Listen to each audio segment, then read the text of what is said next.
Hello, how are you all? I hope you have understood the first lesson and almost all the exercises and PDF had been sent, and I hope you have all copied it and you have written properly. And now I am taking up the next poetry. Before you go on to read, you've got Buddha and Angulimala. Story you might be knowing. Angulimala was a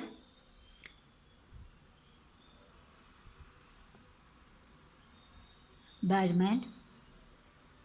He used to loot everyone, and he had, look at this garland he has got of fingers.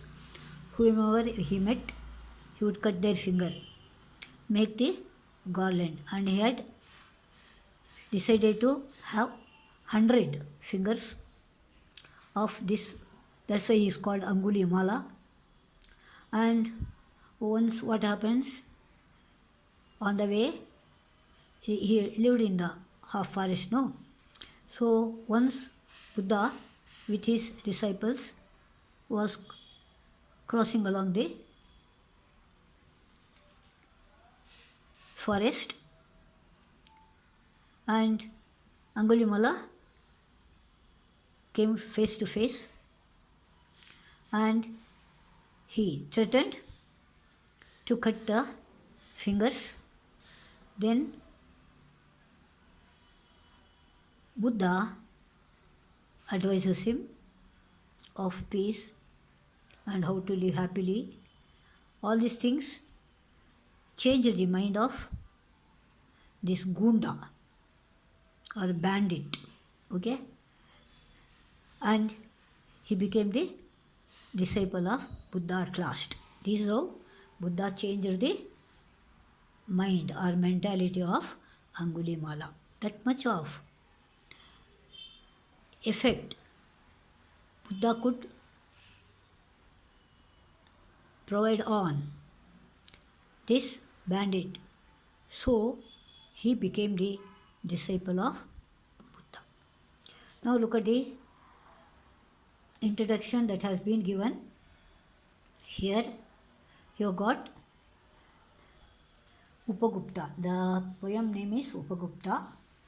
This poem is about the story of a Buddhist monk, underline. Upagupta, disciple of Lord Buddha, and the dancing girl, participle of Mathura, Vasavadatta. Remember it? Vasavadatta. Vasavadatta was a famous and beautiful dancing girl. She was proud of her beauty, youth, and her wealth. Upagupta was an ascetic sannyasi, an epitome of kindness, wisdom, and selflessness. Underline this one. And one dark night, while walking, Vasudata stumbles over the body of Upagupta, who was sleeping on the dusty ground.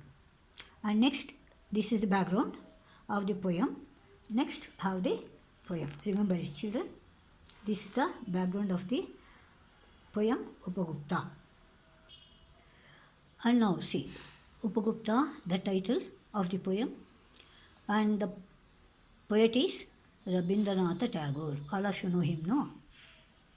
Who got the Nobel Prize for his literature? Rabindranath Tagore. Let's take up the poem. Upagupta, the disciple of Buddha, lay asleep on the dust by the city wall of Mathura. Lamps were all out, doors were all shut, and stars were hidden by a murky sky of August. This is the first stanza. Children, remember, poem for differentiation you have to say stanza. For prose lessons you have to say paragraph. For poem you have to say stanza, remember. Now, who was Upagupta? Disciple of Buddha. Where was he sleeping? lay asleep on the dust roadside, okay, by the city wall of Mathura. The entrance, no, there. And lamps were all out. That means dark, no lamp, no light at all. Doors were all shut, means people were inside. All have closed their house doors, and the stars were hidden by the murky sky of August. Murky is referred as darkish, dark because of that rainy season, you see, cloud everywhere. That is why he hidden by or covered by murky sky or cloud. Here you have got hidden word. Other tenses you can write hide. Present tense hide. That is V1A, V1B hides, Hides, hide. Then V2 hid, that's all, HID. Hid. V3 hidden, that is past participle. Present participle hiding, HIDING. HIDING. HID is hide. Remember, HID is hide. When you write ing, it becomes HIDING. E will be dropped. And V5 is to hide. Okay, now we have understood the first stanza. Upagupta was lying down in the city of Mathura, and it was very, very dark. These are the 2 points you have to remember. Whose feet were those tinkling with anklets, touching his breast of a sudden? He woke up startled, and a light from a woman's lamp struck his forgiving eyes. Look at these lines, no? So beautiful. Whose feet were those tinkling with anklets? Geje. Janjana Shabda. Tinkling with anklets. Touching his breast of a sudden. Touched. She was not knowing no person is sleeping with her.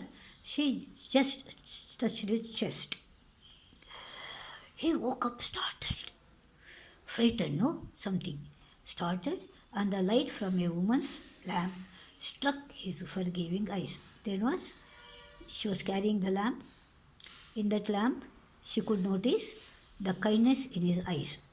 Because you know what happens, suppose someone kicks you, would you be happy? You will become so aggressive, so you get angry. But here you see, he is forgiving. Again you have got participle here, before, adjective. What eyes? Forgiving eyes. So forgiving eyes look at the girl. Okay? Shall we take up this? Next, it was the dancing girl, starred with jewels, wearing a pale blue mantle, drunk with the wine of her youth. She lowered her lamp, saw the young face, austerely beautiful. So in the third stanza we see the description of the dancing girl. Dancing girl refers to, she's a dancer and wore a lot of jewels. And she was wearing what kind of dress? Pale blue. Drunk with the wine of her youth means she was very young. Not drinking. This is only figure of speech. Remember it. And she lowered her lamp and saw a young face. She bowed and looked at the person, and austerely beautiful. Remember it. He was holy. Austerely is very holy. Beautiful. She looked at him and, "Forgive me, young ascetic," said the woman. "Graciously come to my house. The dusty earth is not fit bed for you." The young ascetic answered, "Woman, go on your way. When the time is ripe, I will come to you." Okay, children?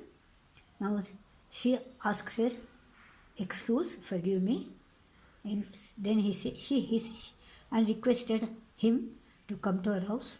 But she said, "Woman, you go, and when the time is ripe, that he would come to her house."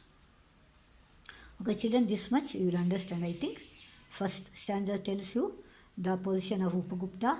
Second one tells regarding Vasavadatta. Third one, what happened to her, and she looked at the person, and then finally Upagupta refuses to go to her house. So we will see in the what happens in next class. See you, bye bye. Okay.